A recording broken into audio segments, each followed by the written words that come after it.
मध्य पूर्व की धधकती रेत पर एक नया मोर्चा खुल चुका है।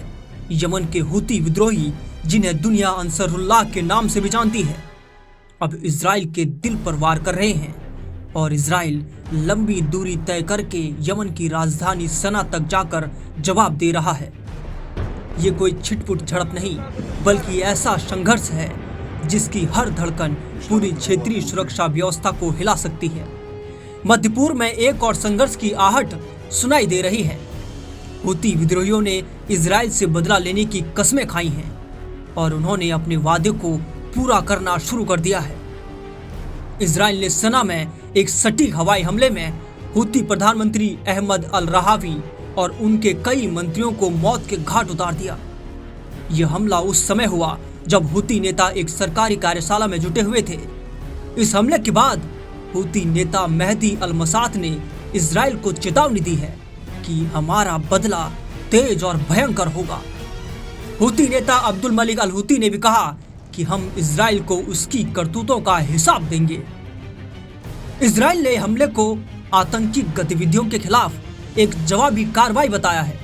इजराइल के रक्षा मंत्री इसराइल काट्स ने कहा, जो इजराइल के खिलाफ हाथ उठाएगा उसका हाथ काट दिया जाएगा। इस बीच हूती विद्रोहियों ने इजराइल से जुड़े सभी लक्ष्यों को निशाना बनाने की धमकी दी है। उन्होंने अंतर्राष्ट्रीय कंपनियों से इजराइल में अपने दफ्तर बंद करने की अपील की है। पिछले 4 महीनों में हूती विद्रोहियों ने इजराइल पर 200 से अधिक बैलिस्टिक मिसाइलें और ड्रोन हमले किए।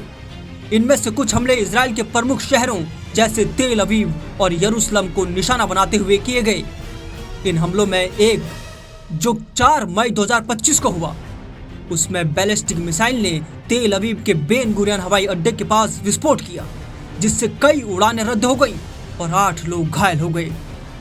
इजराइल ने इन हमलों का जवाब देते हुए हूती नियंत्रित यमन के सना शहर में हवाई हमले किए। इन हमलों में एक तेल संयंत्र, एक पावर स्टेशन और राष्ट्रपति महल के पास स्थित सैन्य ठिकाने को निशाना बनाया गया। हूती विद्रोहियों ने इन हमलों को फिलिस्तीनियों के समर्थन में बताया और चेतावनी दी है कि वे इजराइल के खिलाफ अपनी कार्रवाई जारी रखेंगे।